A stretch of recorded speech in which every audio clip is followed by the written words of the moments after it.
repairs are continuing on Martin Hall after pipes burst over winter break and the Bowlby Library installed new electronic lockers. On the Pebble project, after decades of debate, new studies show the polluted air may affect your mood. All this and more right here on WCTV.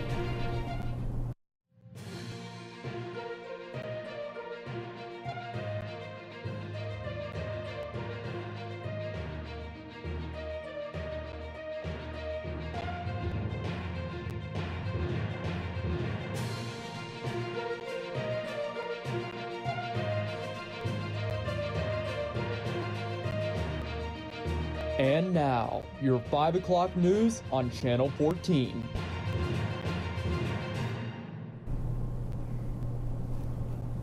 Welcome back to the Newscast live at 5 here on WCTV. I'm Rebecca Vaughn. And I'm Logan Lepiscopo. The Bowlby Library has new storage facilities available to its patrons. Rebecca Vaughn has more. Picture this. It's Friday afternoon and you just finished your most recent book, but you're not going to make it to the library in time before closing. The local library in Waynesburg is working to curb those problems one book at a time. While students at Waynesburg University were away for winter break, the Eva K. Bowlby Library introduced new electronic lockers. Our Smeota brand lockers are lockers, computerized lockers, that allow patrons to pick up items outside of our normal operating hours or if they're not comfortable coming in the building. Patrons just need to have an item on hold, give us a call, and we'll put them in the lockers. They can pick them up at their earliest convenience. The addition of the new lockers was thanks to a grant received by libraries in the area. We got this grant. It was written for both our library and Flanagan. We both received a bank of these computerized lockers. Most of the other libraries in our system do have lockers, but they're just like regular 5 combination lockers.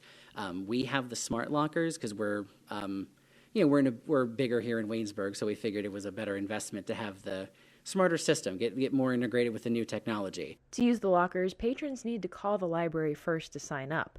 Then they'll be given a QR code or a 5-digit number to access the lockers containing their item. It's any time of the day and night. You can get it morning, noon, night, whenever, even when, like I said, when we're closed. There is a 3-day expiration date on the lockers from the time items are requested to protect items that are placed inside. And the lockers aren't just limited to book rentals. Anything that can be requested from the library can be picked up through the lockers. Most everything can be placed in the lockers. There's 3 different sizes up there, so anything can fit. It's just a matter of what people put on request. For more information on how you can use these libraries' electronic lockers, you can check out the library's Facebook page. Reporting in Greene County for WCTV, I'm Rebecca Vaughn. During the winter break, Martin Hall experienced pipe freezers and breakages that left significant water damage. Micah Leaf has more. If you're seeing new faces in your residence halls this semester, it could be because of a significant incident that occurred in Martin Hall over the break. Record cold temperatures caused pipes to burst, leaving behind significant water damage and causing some students to have to change halls. December 24th brought bitterly cold temperatures, -2 degrees, with wind chills dipping below -20. December 25th, not much better, with temps hovering around 13 degrees for most of the day. Those temperatures brought waterline breakages across the entire East Coast, and Waynesburg University was no exception. Kelly Hardy, dean of students, said she was notified of the breakage by security at around 10 p.m. on Christmas Day. The fire department was there. They were able to successfully shut down the water, and after that I immediately came in the office the next morning and started to work on relocating our students, inventorying all the items, working with public safety, facility services. The flooding impacted 44 students. It damaged some of their belongings. Yeah, I just thought all my stuff was ruined. And was it ruined? Mostly not. All the electronic stuff works. The only thing that was ruined was a backpack that I kept under my desk. And the backpack is shot. All of we had a bunch of football scorebooks in there. Those are all dead. They're all moldy and stuff. And forced them to move to different rooms. I got moved to an off-campus house on Moore Street. Even different residence halls. We're using every open space, so that would include Willison, Thayer, on-campus houses that were offline. We turned them online. And then we're also using any suite-style residence halls in West, Pollock, East, and South. Through it all, Hardy said that students have been understanding. They completely understood the situation. They were thankful for the process and the assistance that we provided, but I'm even more thankful for them because I'm so sorry that it happened, and I do apologize, and I appreciate their patience throughout. Hardy said the school is working with a restoration company to repair the damage, but no word on when the repairs are expected to be completed. We're working floor by floor. Currently, the restoration company is on 3rd, and they have been for quite some time, and then we're going to work down to 2nd and 1st. For WCTV Channel 14, I'm Michael Leith. On Tuesday, January 31st, Waynesburg University hosted its first coffee house of the spring semester. The Student Activities Board invited students to come and relax with some coffee and music. The tunes this time around came from Soldier and Sons, a religious band that has performed at the university previously. To keep up with the latest from the Students Activities Board and events on campus, be sure to check out the weekly bulletin board, The Toilet Paper. Waynesburg University is holding a spring career fair from 10:30 a.m. to 1 p.m. on February 22nd. The fair is a way for students to put themselves in front of potential employers and gain experience. Employers will meet qualified and motivated candidates ready to fill open positions. Students are asked to dress professionally, and the Career Closet in the Pathways Center is a resource that remains available for students. Any employers interested in attending this event can contact the university or check out waynesburguniversity.edu for more information. Applications to be a resident mentor next year are due on Friday. Applications can be submitted via the housing director, and a cover letter and resume are required. Group interviews are slated for February 12th. That's all for campus and regional news. When we come back, we'll have news from around the nation. This is producer Caleb Yager, and you are watching The Buzz.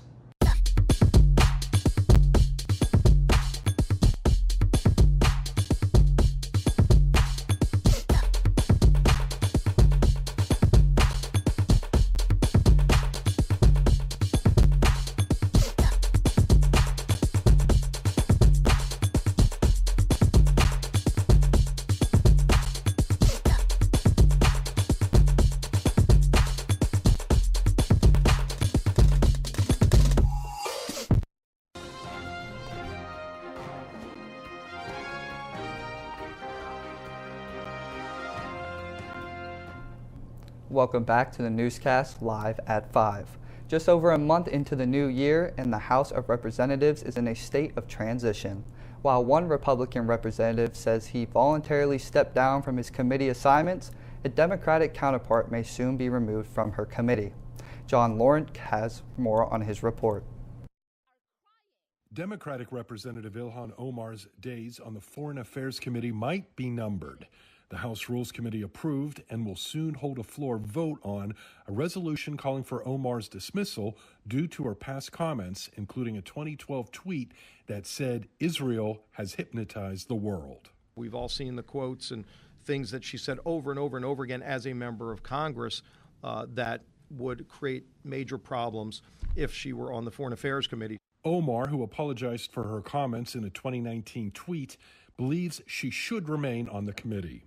I voted for every single resolution. No Republican can say that, condemning anti-Semitism. As Omar awaits her fate, Republican Rep. George Santos issued a statement Tuesday asking to be recused from his committees. Santos's brief tenure in Congress has been shaken by allegations and investigations of financial wrongdoing and a resume that has been shown to be nearly entirely fabricated. But Santos says he's confident he'll be cleared and that he'll be more honest in the future. I can guarantee you that from now on, anything and everything is always going to be above board. It's largely always been above board. I'm just going to go the extra step now to double check, cross-reference everything. I'm John Lawrence reporting. While Omar appears to have support from her party, some Republicans have called on Santos to resign. It's a major announcement that affects Alaska with mixed and emotional reactions to this controversial decision. After more than a decade of battles, the Environmental Protection Agency has announced its final determination for the Pebble Project. Georgina Fernandez has the very latest. It's another roadblock for the Pebble Project. We accomplished that achievement with the final determination. The EPA releasing its final determination, stating, "Our final determination helps prevent those adverse effects while helping protect a vibrant and magnificent watershed. The announcement coming as a win for those who spent over the past decade fighting against the massive mine in the Bristol Bay region. Today's final determination is an important milestone. It is another brick in the wall that we believe is critical to protect the region from the threat posed by Pebble. Securing the culture and livelihood of those who call Bristol Bay home, and to the fishermen who count on that sustainable salmon resource. But a rematch is already in the making. So next steps for us are to evaluate likely litigation. Pebble isn't backing down, stating that the EPA's decision was unprecedented and unlawful. The EPA's authority to preemptively engage and block the Pebble project, we believe is a violation of the Clean Water Act. We also believe it's a violation of the Alaska Statehood Act. The announcement sparking concerns when it comes to future development. Governor Mike Dunleavy stating, alarmingly, it lays the foundation to stop any development projects, mining or non-mining in any area of Alaska with wetlands and fish-bearing streams.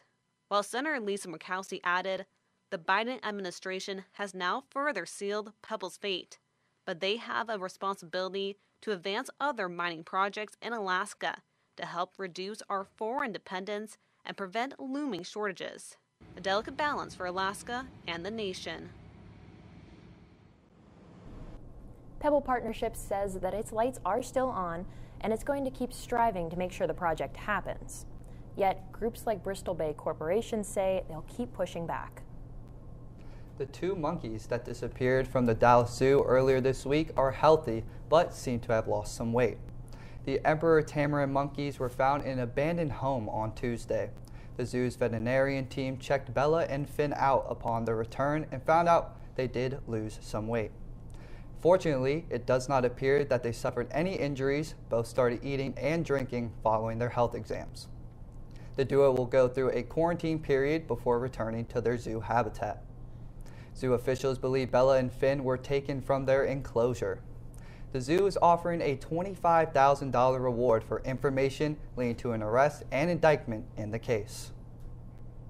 President Biden plans to lift the COVID-19 national and public health emergencies this spring. And that'll mean the end of certain benefits tied to the pandemic. Americans will have to start paying out of pocket or use their health care coverage for COVID-19 testing, treatment, and vaccines. It'll all depend on a person's health care coverage and whether that is Medicare, Medicaid, or private insurance. The White House says the end of the emergency declarations will be May 11th. A new study has found a link between depression and polluted air. The study has found researchers looked at a large-scale biomedical database in the UK. They found that people who were exposed to higher amounts of air pollutants for a long period had an increased risk of depression and anxiety. Researchers couldn't pinpoint the reason for the overall link between depression and polluted air, but they believe that the exposure affects the central nervous system, causing inflammation. Some studies have also found that air pollutants can release harmful substances that can hurt cells that protect the brain. More research is needed. The study was published Wednesday in the journal JAMA Psychiatry. That is all for national news. Next up is Joe Venzel with your business and entertainment update. But first, we have Micah Leith outside. Well, Punxsutawney Phil has made his prediction. 6 more weeks of winter are on the way. But how right is he about the upcoming week? I'll have more details straight ahead on your full 7-day forecast.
Hello and welcome back. I'm Joe Venza with the latest in business and entertainment.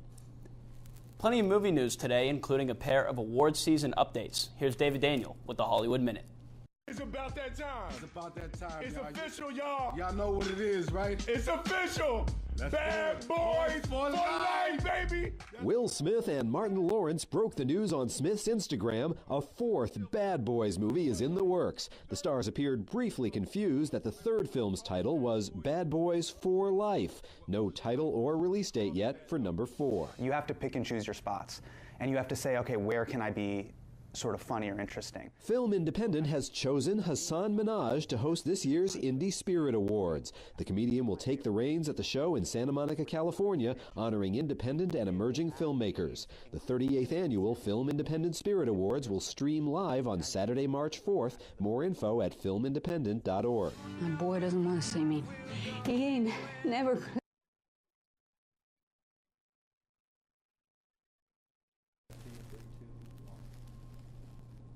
The FED is raising interest rates for the 8th time in nearly a year. But Wednesday's increase is different, signaling a shift in policy that could impact your finances and the overall labor market. Cole Higgins has a closer look in today's Consumer Watch. A small step toward normal. On Wednesday, the Federal Reserve slowed the pace of interest rate hikes. Over the past year, we've taken forceful actions to tighten the stance of monetary policy.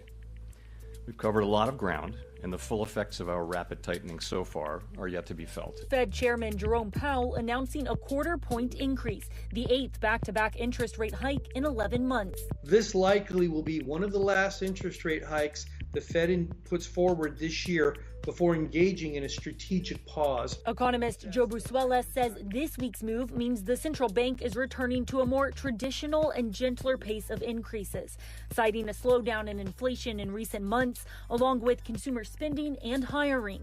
Last year's painful interest rate increases, which included 4 consecutive 3/4-point hikes, raised the overall economic pain for Americans and ticked up borrowing costs. Which will make anything for Americans that relies on credit just a little bit more expensive. While this latest increase is modest compared to a half point in December, economists say it could still impact the labor market. Brusuela says the Fed's repeated action to restore price stability translates into lower sales and profits and typically results in a higher unemployment rate. We're expecting an increase in unemployment primarily in the housing sector, with some unemployment in manufacturing and across some portions of the service sector, like retail. For Consumer Watch, I'm Cole Higgins.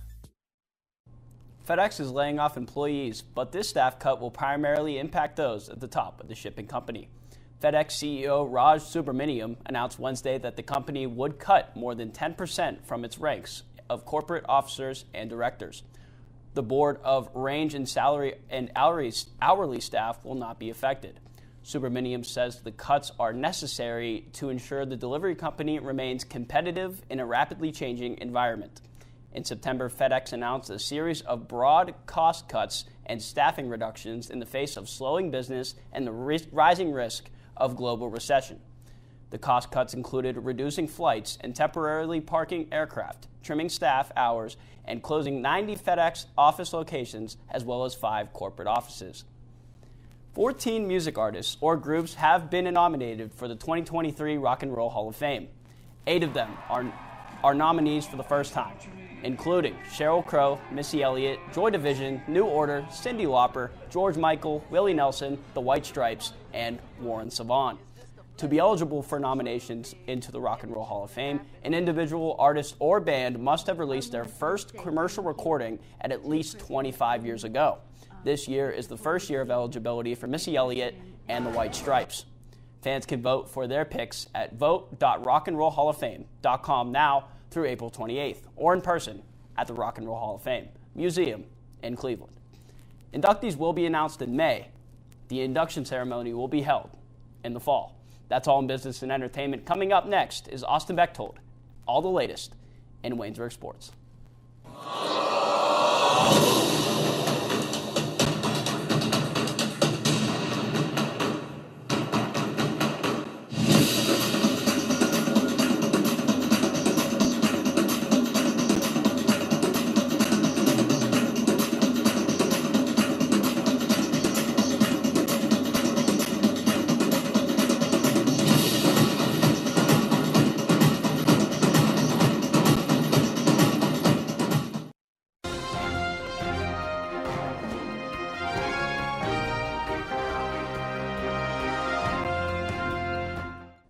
Welcome back to the Newscast, live at 5.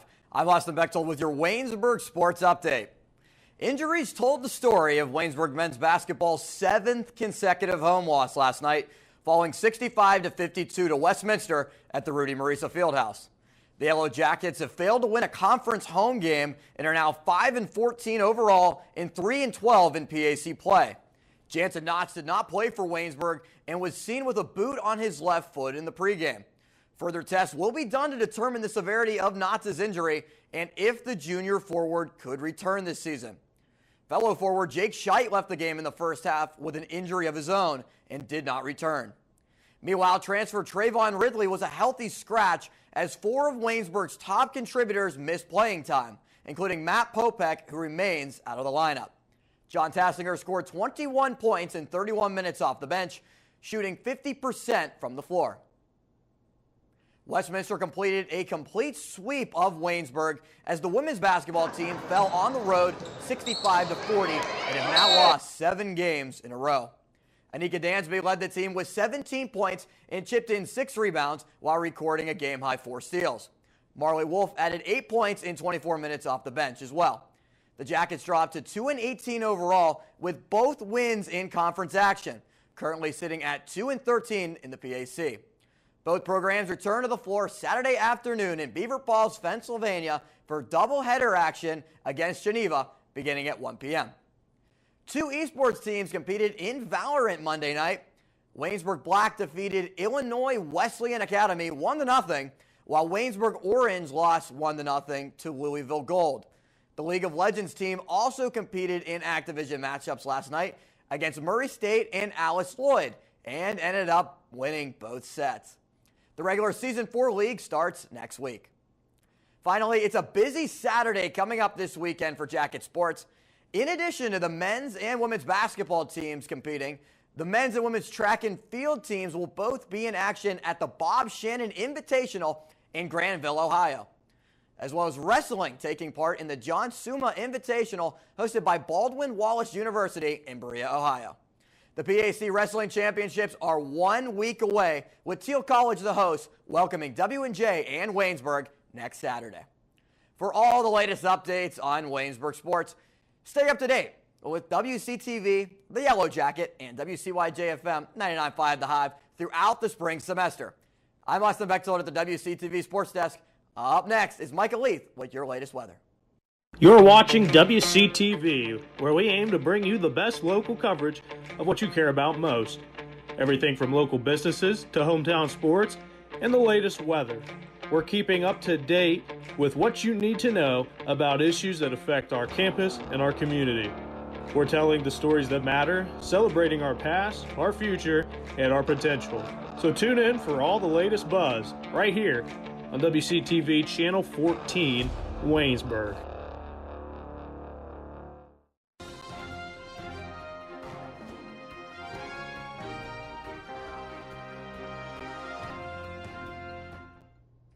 We've been seeing some colder temperatures lately, and it's only going to get worse before it gets better. The high today reached just 38 degrees, but the low tonight will be just 15. Tomorrow, even colder. We're looking at a high of 19 and a low of 6 degrees with a snow shower likely. Temperatures continue to warm up slightly over the weekend. Saturday we'll have a high of 34 and a low of 29 with some partly cloudy skies. Sunday will be even warmer with a high of 48 degrees and a low of 35. Monday will bring significant cloud cover with a high of 44 and a low of 33 degrees. Tuesday brings temperatures back in the 50s with a high of 55 and a low of 41 with some sun starting to break through the clouds. And finally, Wednesday will have a high of 53 and a low of 41. This has been your 7-day forecast on WCTV. Now, today's Groundhog's Day. Phil saw his shadow. 6 more weeks of winter. What do we think? Not great. No? Not excited? 3 years in a row. He has Really? now seen his shadow. Yes. Wow. And you've been up there. 3 years in a row. Been there to see it. Yes, indeed. Yeah. Unfortunate. Very unfortunate. It's a cold day up there. I'm not a fan of the cold weather to begin with. I'm from Maryland. I'm not used to the snow and in the teens temperature, so I'm definitely not feeling this next 6 weeks of winter. But that is all for us here at the Newscast live at 5. Thank you for joining myself, Logan Lepiscopo, Rebecca Vaughn, Austin Bechtold, and Joe Venzel, as well as our weatherman, Micah Leith, and producer, Tim Durkin. So long, and have a good night.